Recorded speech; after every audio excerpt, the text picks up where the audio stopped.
Cerita mempersembahkan Sabda Pandita Ratu.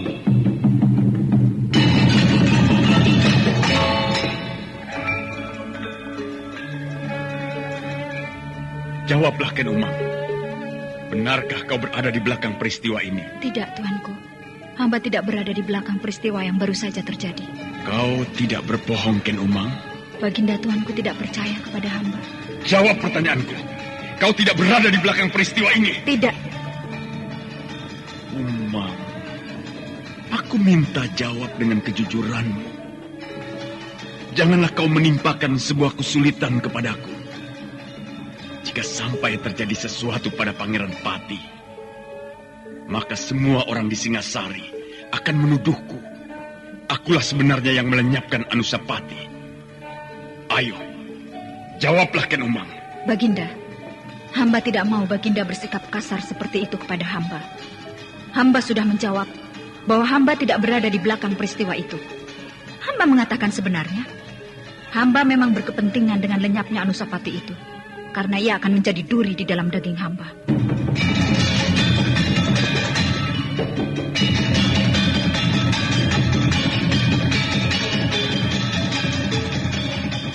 Sabda Pandita Ratu, sebuah kisah penuh dilema, tragedi cinta anak manusia, perebutan tahta, mabuk harta dan duniawi, serta silaunya kehormatan, di mana keangkara murkaan merajalela karena dendam yang membara. Kisah ini berlatar belakang berdirinya Singasari.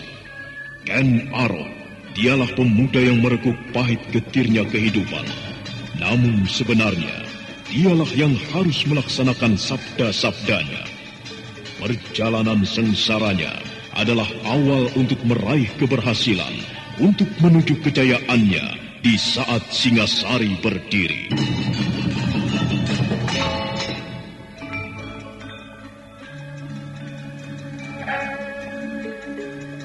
Kau yang bernama Ken Arok?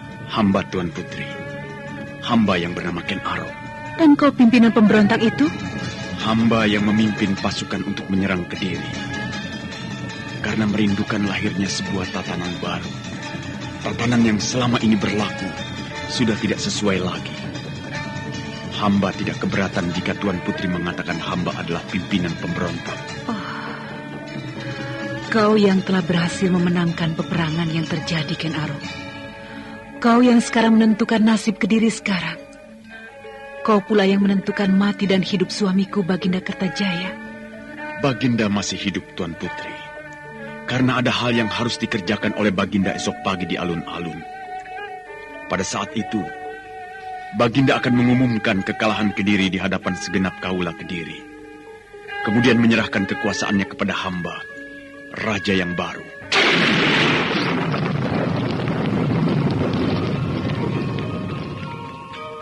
Sabda Pandita Ratu. Naskah ditulis oleh Pondra Swasti Langit, diolah oleh Agung Bahrodi, didukung oleh artis-artis terkemuka Ferry Fadli, Eli Ermawati, M. Abud, Ivone Rose, dan lain-lain. Teknik dan montase Ibing Arifin, dengan sutradara Dian Pertiwi.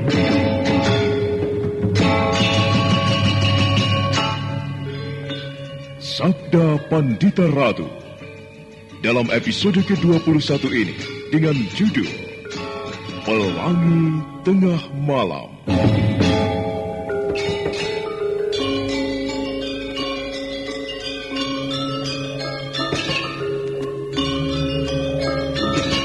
Dalam seri ke-619 ini dengan para pemain Billy Burhan sebagai Pananggara, Nanang sebagai Diposari, Peggy Spaliama sebagai Pandan Aging, Haris Tiono sebagai Pandai Wikan, Reni sebagai Woro Prihatin, dan Asdi Suhastra, pengantar cerita. Sandiwara Radio ini masih Anda dengarkan di channel YouTube Satria Collection. Jangan lupa tekan tombol like dan subscribe.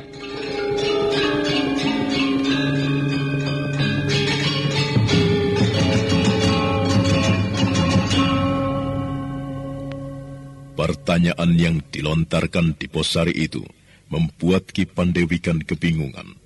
Namun sebuah alasan yang sangat tepat telah disiapkan oleh Sekar Kedaton atas pertanyaan Senopati Diposari itu.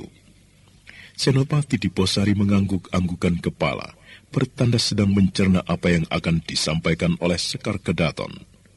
Senopati Panengger memilih untuk diam membisu. Sedangkan tuan rumah Ki Pandan Aking semakin bengong terlongong-longong, diguncang oleh pertanyaan yang munculnya mendadak tentang siapa Pandewikan dan Woro Prihatin itu.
Apakah Singasari tertutup bagi orang-orang sepertiku ini, Kisanak Senopati? Tentu tidak, tuanku. Jika tuanku melakukannya dengan terbuka. Yang tuanku lakukan adalah mengunjungi Singasari dengan diam-diam dan sembunyi-sembunyi. Apakah aku diperkenankan menjawab, Ayah? Apakah aku diizinkan untuk menjawabnya, Kisanak Senopati? Silakan, Tuan Putri. Akan tetapi, sebelumnya, aku ingin mengenal Kisanak. Siapakah nama Kisanak? Hamba Diposari, Tuan Putri. Dan tentunya Tuan Putri serta tuanku telah mengetahui bahwa yang berada di samping hamba ini adalah Senopati Panengger. Baiklah, Kisanak Senopati. Aku akan mewakili ayahku untuk menjawab pertanyaan Kisanak Senopati itu. Kami berada di Singasari tidak bermaksud buruk. Semata-mata karena dorongan rasa penasaran. Seperti apa Singasari itu? Ya, kami ingin melihat-lihat dari dekat. Hanya itu yang kami lakukan. Selebihnya, kami tidak berbuat apa-apa. Jika kami melakukan dengan diam-diam, kami merasa cara itu yang bisa kami pergunakan. Kami mungkin tentu tidak menggunakan cara dengan berterus terang. Kisanak sendiri tentu bisa membayangkan betapa kami bahkan akan menjadi tontonan. Ya, bahkan mungkin segenap rakyat di kota raja ini akan menyoraki kami. Bukankah demikian? Benarkah itu alasan yang sebenarnya, Tuan Putri? Kisanak Senopati Diposari meragukan kata-kataku? Tentu tidak, Tuan Putri. Bahwa alasan yang Tuan Putri kemukakan, Tuan Putri dan tuanku tidak mungkin melihat-lihat keadaan kota raja dengan berterus terang adalah sangat masuk akal. Namun tentunya ada hal lain yang belum Tuan Putri ungkapkan. Misalnya, apakah tujuan berikutnya setelah tuanku dan Tuan Putri mengetahui keadaan Singasari? Kami tidak menyembunyikan tujuan apapun, Kisanak Senopati. Yang mendorong kami untuk melihat Singasari dari dekat adalah rasa ingin tahu, benarkah Singasari yang banyak diperbincangkan orang itu maju sedemikian pesatnya hingga melampaui batas Kediri? Hamba, Tuan Putri. Hamba lebih senang keterbukaan. Apakah kehadiran tuanku dan Tuan Putri di Singasari terkandung maksud dan sebuah keinginan untuk melihat peluang dan kemungkinan untuk membangkitkan kembali kebesaran kerajaan Kediri yang telah tumbang itu?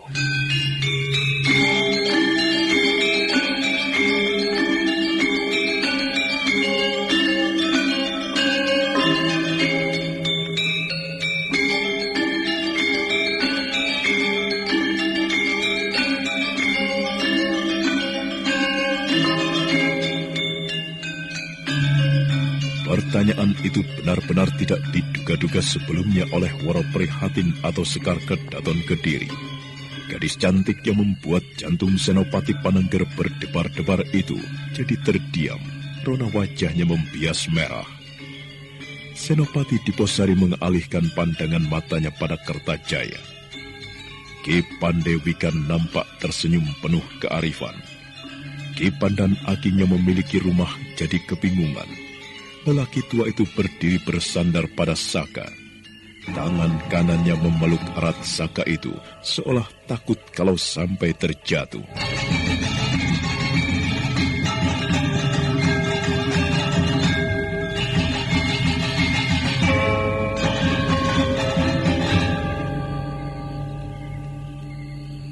Ampun, tuanku. Mohon tuanku berkenan menjawabnya. Iya. Baiklah, Kisana. Aku akan menjawabnya.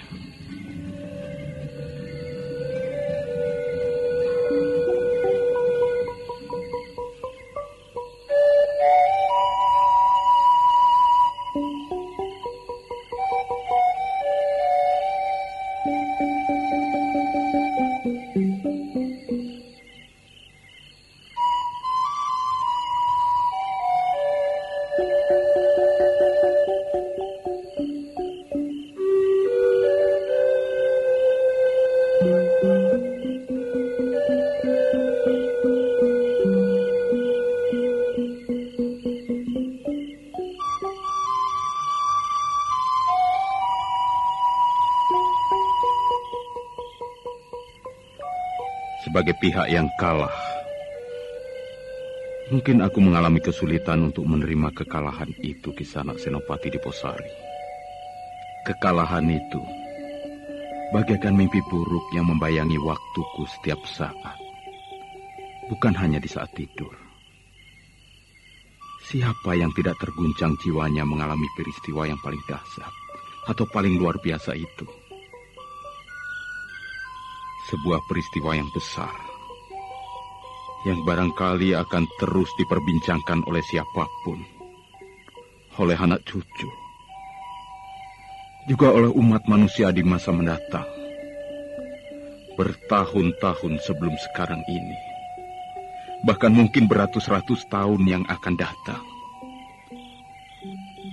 Sebuah peristiwa yang akan dicatat oleh sejarah. Sulit menerima kenyataan itu, Kisana Senopati. Akan tetapi, yang sulit itu bukan berarti tidak mungkin.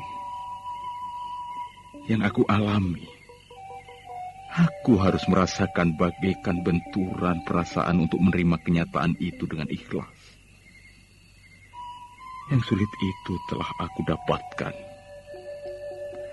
Aku telah ikhlas menerima kehadiran Singasari. Apapun nama negara itu, apakah Kediri atau Singasari, siapapun yang menjadi raja, bukan soal yang penting. Tetapi yang jauh lebih penting adalah bagaimana negara itu bisa menyelenggarakan kesejahteraan bagi rakyatnya. Janganlah Kisana Senopati berprasangka aku mengharapkan kebangkitan dan kejayaan Kediri. Tidak. Tidak, Kisana. Karena jika hal itu yang aku inginkan, yang akan terjadi adalah sebuah pertumpahan darah. Lagi-lagi, hanya rakyat kecil yang mengalami penderitaan.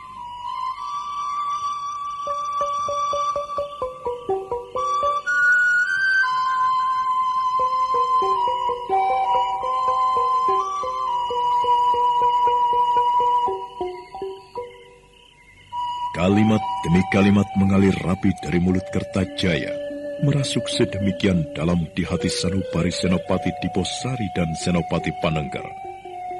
Diposari mengangguk-anggukan kepala, dan Panengger yang sampai memejamkan mata untuk merasakan makna kalimat yang baru saja diucapkan oleh Kertajaya itu.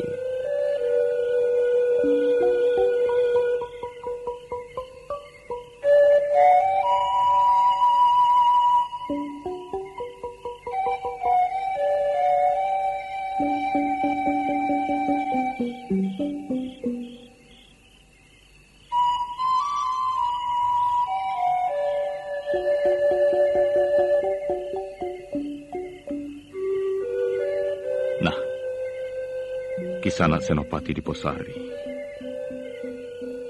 aku telah mengatakan yang sebenarnya. Kalau Kisanak berprasangka, aku berkeinginan agar Kediri yang telah tergilas dan tumbang itu bisa bangkit kembali. Keinginan itu telah aku kubur dalam-dalam. Aku telah ikhlas dengan kehadiran Singasari, disertai harapan Singasari mampu memberi kesejahteraan kepada rakyatnya. Mengenai kehadiranku di Singasari saat ini, hanya sekedar dilandasi oleh keinginan untuk melihat dari dekat Singasari itu seperti apa. Dan kenyataan yang aku saksikan dari dekat itu memang mendebarkan dan luar biasa. Singasari memang sebuah negeri baru yang mampu melaju dengan pesat di segala bidang. Pembangunan aku lihat di mana-mana. Semua orang sibuk berbuat dan bekerja. Kesibukan itu bukan hanya terjadi di dalam kota Raja Singasari, akan tetapi juga dari desa ke desa. Bahkan konon kabarnya, bekas kota Raja Kediri itu pun juga disibukkan untuk berbenah diri. Hal-hal yang di masa pemerintahan Kertajaya terabaikan dan tidak diperhatikan. Dengan demikian, Kisanak Senopati Diposari, kehadiran Singasari jauh lebih berarti daripada kehadiran Kediri. Namun tidak memperhatikan kesejahteraan rakyatnya. Nah, aku kira aku telah mengatakan yang sebenarnya. Sekarang terserah Kisanak Senopati Diposari. Apa yang akan Kisanak lakukan kepada kami berdua? Apakah Kisanak akan menangkap kami dan menghadapkan kami kepada Duli Tuanku Sri Maharaja Sri Batara Sang Amurwa Bumi? Tidak, Tuanku. Hamba tidak bermaksud membawa Tuanku dan Tuan Putri menghadap Sri Baginda. Namun sebenarnya lah, hamba hanya cemas. Kehadiran Tuanku di Singasari akan menimbulkan riak-riak gejolak. Sekecil apapun riak-riak gejolak itu, harus kami redam. Kami usahakan jangan sampai terjadi. Dengan kata lain, Kisanak Senopati menghendaki agar kami meninggalkan Singasari. Hamba harus mengatakan bahwa kehadiran Tuanku di Singasari saat ini telah diketahui oleh para petugas sandi Singasari. Nah, buktinya Tuanku telah mengetahui sendiri. Hamba sekarang telah menghadap Tuanku. Hamba mencemaskan jika esok pagi petugas sandi itu melaporkan apa yang diketahuinya kepada Sri Baginda. Maka sangat besar kemungkinan Sri Baginda akan memaksa Tuanku untuk datang ke istana. Nampaknya apa yang kau lakukan ini atas dasar gagasanmu sendiri, Kisanak Senopati. Benar, Tuanku. Karena hamba merasa eman terhadap Tuanku. Tuanku telah mengalami kalah dalam peperangan. Hamba harus menjaga. Jangan sampai Tuanku mengalami hal yang lebih pahit lagi. Tuanku Sri Baginda Ken Arok adalah orang yang sulit ditebak hatinya. Tidak mustahil Tuanku Sri Rajasa memerintahkan untuk menangkap Tuanku dan kemudian mempertontonkan Tuanku ke hadapan segenap kaula Singasari di alun-alun.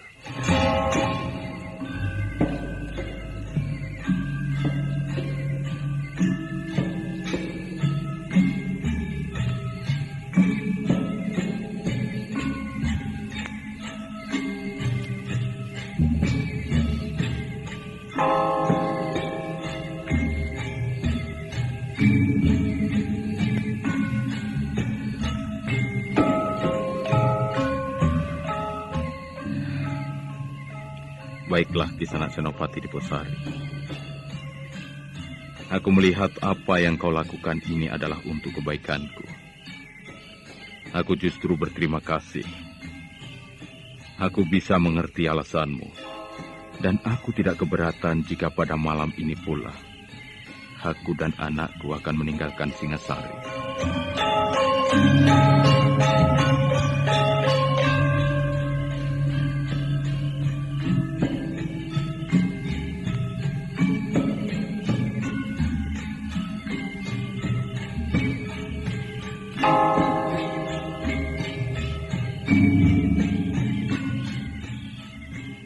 dada Senopati Panengger bagai diguncang oleh gempa bumi, runtuh memporak-porandakan hatinya.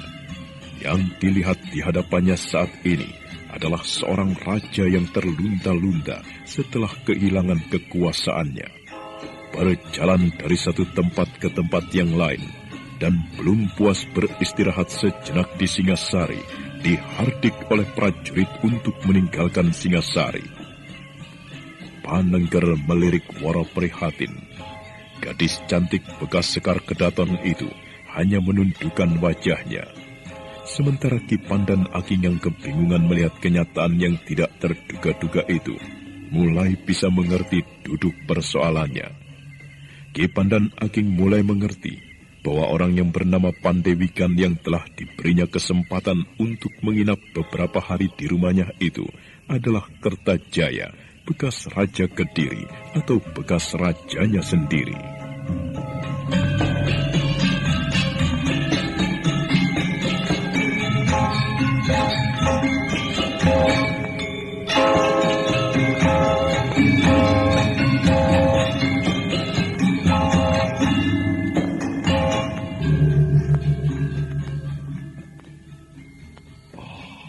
Jagat Dewa Batara seperti bermimpi. Akan tetapi ini bukan mimpi. Pandewikan itu ternyata tuanku Baginda Kertajaya. Nyai Woro Prihatin itu anak gadisnya.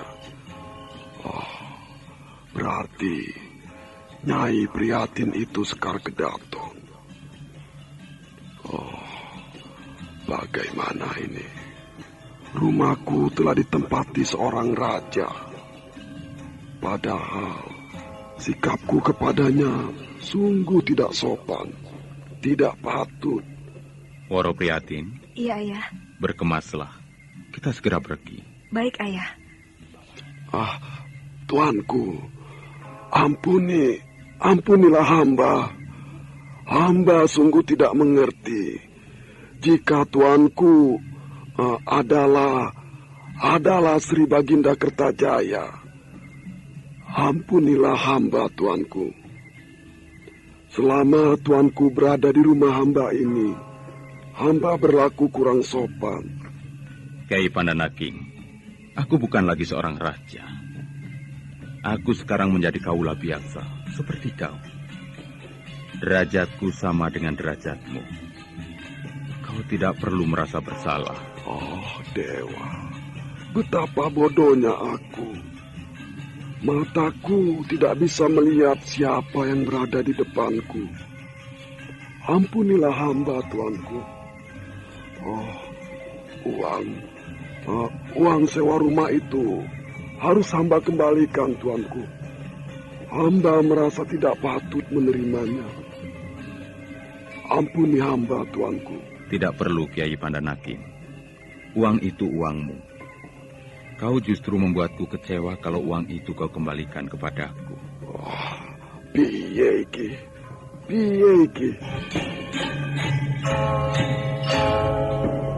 Maka demikianlah, Woro Prihatin sibuk mengemasi semua barang dan pakaiannya.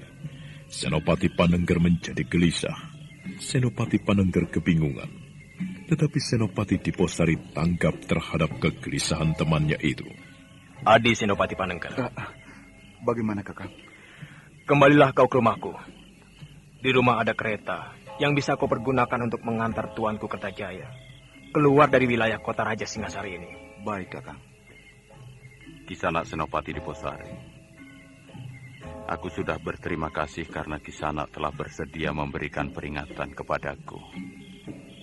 Dan Kisanak tidak perlu merepotkan diri dengan mengantarku menggunakan kereta. Biarlah kami berjalan kaki saja. Tidak, tuanku.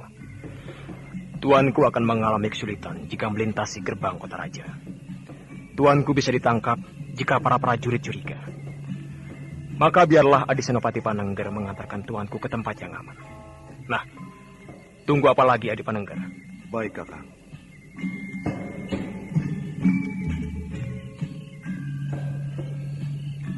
Senopati Panengger bergegas meninggalkan rumah Ki Pandan Aking. Senopati Panengger merasa lega karena dengan demikian dia mendapatkan kesempatan untuk berbincang dengan lebih leluasa dengan Sekar Kedaton. Dan tidak berapa lama kemudian, Senopati Panengger telah kembali dengan membawa sebuah kereta yang ditarik oleh 2 ekor kuda.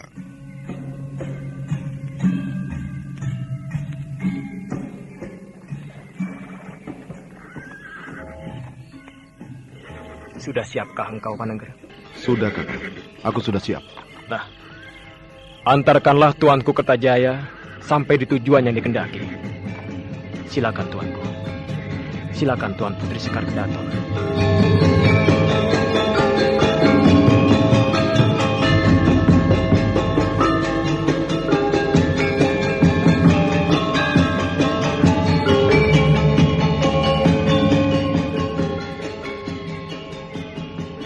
Kereta kuda telah disiapkan. Pandan Aking gemetar melepas keberangkatan Kertajaya. Orang itu berkali-kali mencubit tangannya sendiri, sekedar untuk meyakinkan apa yang dialaminya itu memang peristiwa yang sebenarnya, ataukah sekedar sebuah mimpi.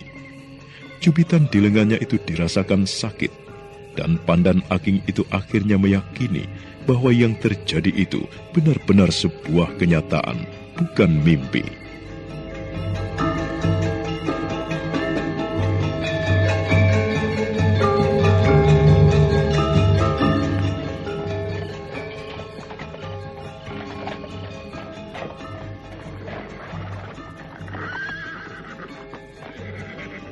Aku minta diri. Selamat jalan, tuanku. Aku mohon diri, Kiai. Selamat jalan, tuanku. Selamat jalan. Aku juga mohon diri, Kiai. Tuan Putri, selamat jalan. Kisanak Senopati Diposari. Iya. Akhirnya mataku memang melihat bahwa kau bermaksud baik pada kami. Aku mohon diri. Dan aku ucapkan terima kasih atas kebaikanmu memberitahu kami. Selamat jalan, Tuan Putri.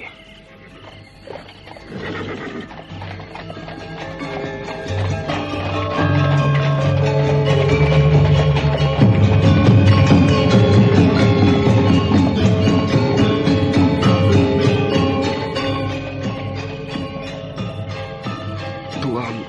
Ada apa, Kiai? Apa yang telah terjadi di rumah saya ini, Tuan? Saya sampai tidak bisa berpikir. Tuanku Kertajaya telah tinggal dalam beberapa hari di rumahmu dengan menggunakan nama samaran Ki Pandirikan. Anak gadisnya, Sekar Kedaton, menggunakan nama samaran Woro Prihatin. Seperti mimpi, Tuan. Sulit dipercaya bahwa Sri Baginda Kertajaya itu telah tinggal beberapa lama di rumahku. Iya. Kenanglah hal itu sebagai sesuatu yang kelak barangkali bisa kau ceritakan kepada anak dan cucumu. Akan tetapi, untuk sementara ini aku mempunyai permintaan kepadamu, Ki Pandan Aking. Apakah itu, Tuan? Rahasiakan apapun yang kau ketahui. Jangan ceritakan pada siapapun atau pada tetanggamu. Karena cerita yang secuil itu bisa merembet kepada orang lain. Merembet dan merembet lagi. Berkembang biak, dan kemudian semua orang mengetahuinya. Jika hal itu kau lakukan, dan kemudian Sri Baginda Ken Arok mendengarnya, maka kau akan dipanggil. Kau akan dihukum karena tidak melaporkan keberadaan Tuan Kertajaya di rumahmu. Oh, benarkah itu, Tuan? Iya, aku tidak bohong. Baik, Tuan. Saya akan merahasiakannya. Saya tidak akan bercerita pada siapapun. Baiklah, Kiai. Aku mohon diri. Aku akan menggunakan sisa malam ini untuk tidur. Silakan, Tuan.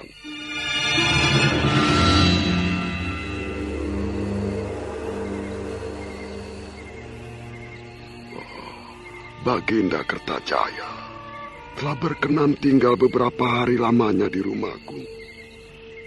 Ini benar-benar merupakan sebuah anugerah, sebuah pertanda yang baik. Dan uang ini adalah pemberian Tuanku Kertajaya. Uang ini akan aku jadikan jimat. Uang ini tidak akan aku belanjakan. Aku akan berbelanja dengan menggunakan uang yang lain. Uang ini adalah bukti kebanggaanku. Siapa yang tidak bangga jika di rumahnya telah ditinggali raja untuk beberapa hari lamanya? Pantas sekali yang bernama Pandewikan itu orangnya pintar. Wawasannya luas, cerdas. Demikian juga dengan anak gadisnya yang bernama Woro Priyatin itu juga pintar, punya otak. Ternyata Pandewikan itu Tuanku Kertajaya. Dan ternyata Nyai Woro Priyatin itu anak gadisnya, Tuan Putri Sekar Kedaton, yang kecantikannya terkenal sampai di mana-mana itu. Wah, bukan main.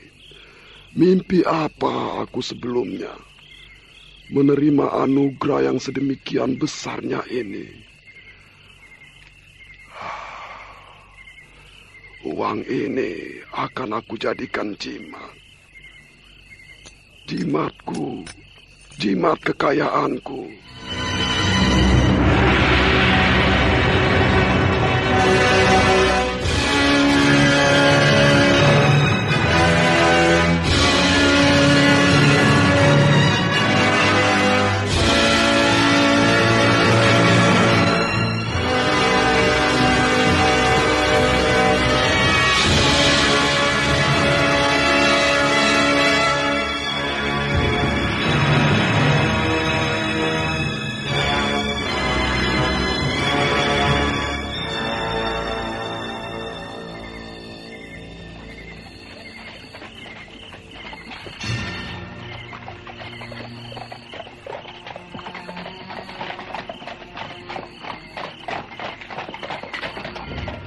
Berhenti!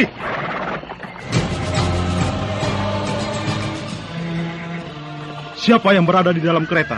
Aku prajurit Senopati Panengger. Oh, Tuan Senopati Panengger? Iya, aku.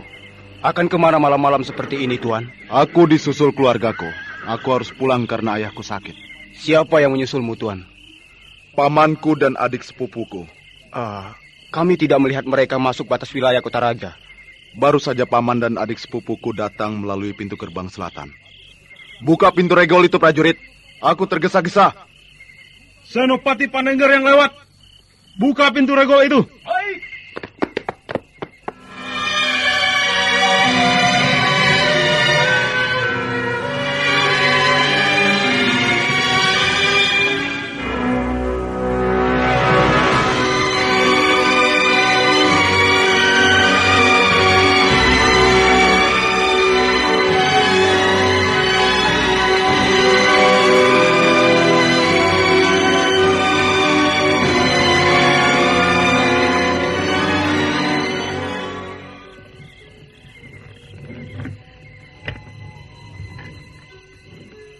Silahkan, Tuan.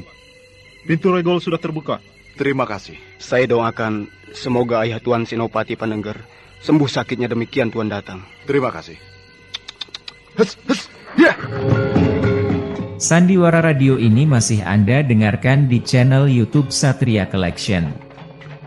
Jangan lupa tekan tombol like dan subscribe. Kereta kuda itu telah melewati pintu gerbang timur dan terus melaju di jalanan berbatu, diterangi oleh cahaya bulan di langit. Tidak ada yang berbicara selamat dalam perjalanan. Namun keheningan itu kemudian dipecahkan oleh Senopati Panengger.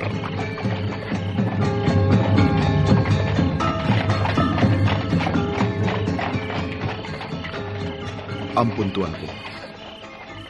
Kemanakah hamba harus mengantarkan Tuanku? Kisanak Senopati Panengger.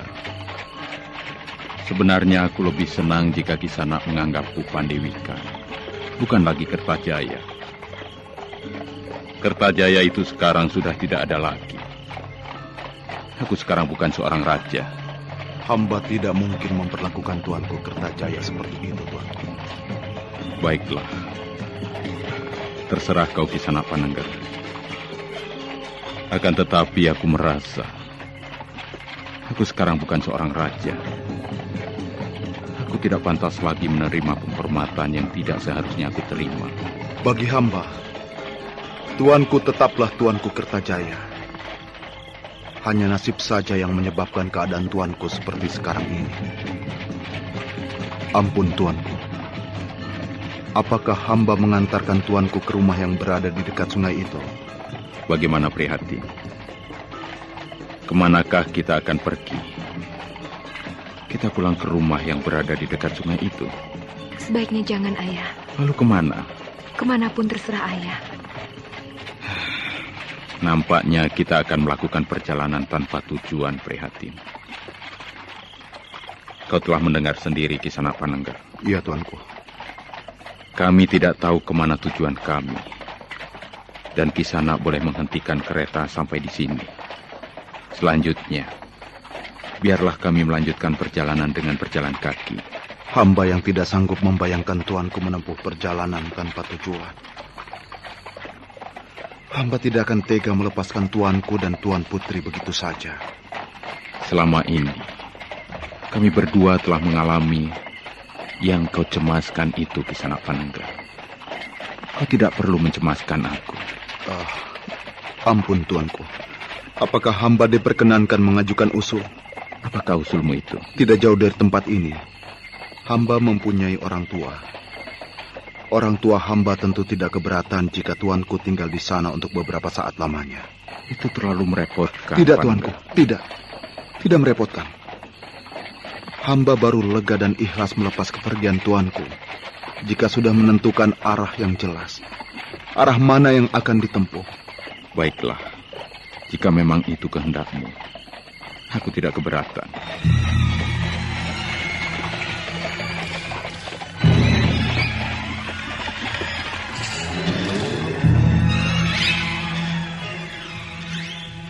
Sang waktu terus bergerak mendekati saat datangnya fajar pagi. Langit di timur semburat merah ketika kemudian kereta kuda itu memasuki sebuah perkampungan kecil. Seorang perempuan tua yang sedang menyapu halaman tertegun. Telinganya yang kurang begitu tajam dipusatkannya untuk mendengarkan sesuatu.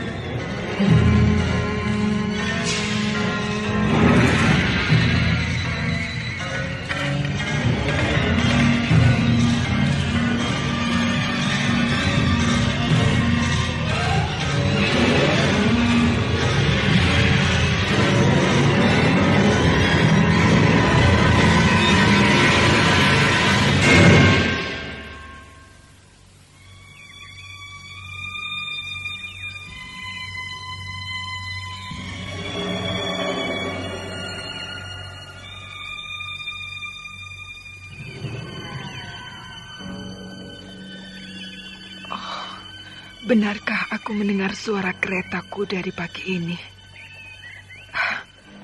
Tidak salah.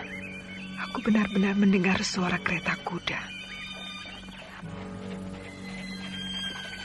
Nyai Sedah yang sedang menyapu itu terkejut ketika kereta kuda itu justru membelok ke halaman rumahnya. Pandangan matanya yang kurang jelas belum juga bisa mengenali siapa yang datang. Senopati Panengger segera meloncat turun. Aku yang datang, Mbok. Oh, ternyata kamu, Le. Panengger.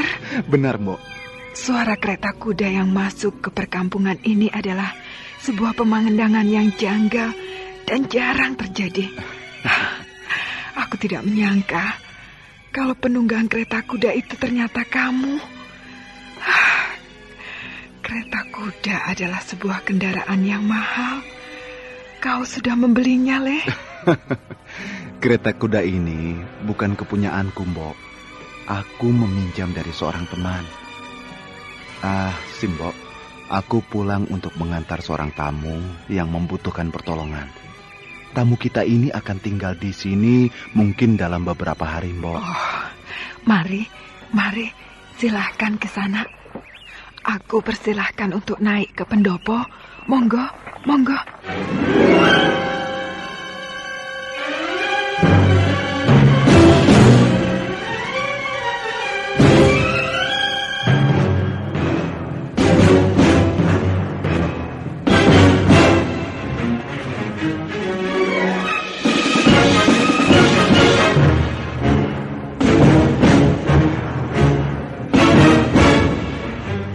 temaram pagi dihiasi oleh kabut yang turun menyelimuti apapun.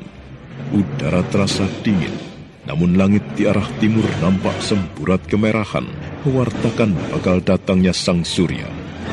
Dengan ramah, Nyai Sedah, Ibu Senopati Panengger mempersilahkan tamunya untuk naik ke pendopo. Nah, apa yang akan dilakukan Senopati Panengger? Dan bagaimana hubungan Senopati itu dengan Woro Prihatin? Saudara pendengar, untuk mengetahui jawabannya, ikutilah kelanjutan kisah ini dalam seri berikutnya. Sampai jumpa.